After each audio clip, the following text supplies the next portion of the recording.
Arena Challenge 6 a ja som tu so Štepanom Kozubom.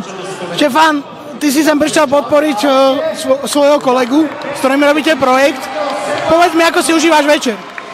Užívám si to, já jsem poprvé na nějaké akci tohohle typu, takže pro mě to je jako docela zábavné.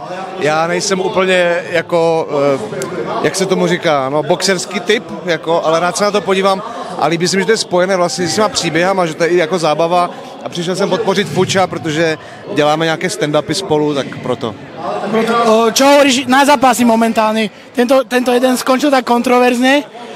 Doteraz, aký zápas sa ti najviac ľúbil, alebo čo hovoríš na tú kombináciu 3 proti 1?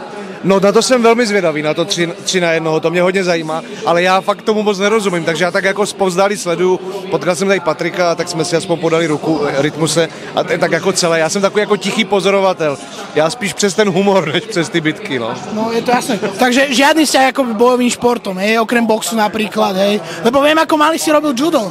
Ne. Já se na to rád dívám, to je pravda, jako rád se dívám na bojové sporty, jsem jako fanouškem, ale nerozumím tomu, takže spíš tak jako pozoruju jako amatérským okem a baví mě to. Teraz trošku mimo bojové športy, môžu sa Slováci tešiť na nejaký projektu aj na Slovensku? Viem, že stand-upy chodíš v Ostrave, ste otvorili vlastne ako keby taký kabaret. Comedy Club, no také niečo na ten štýl.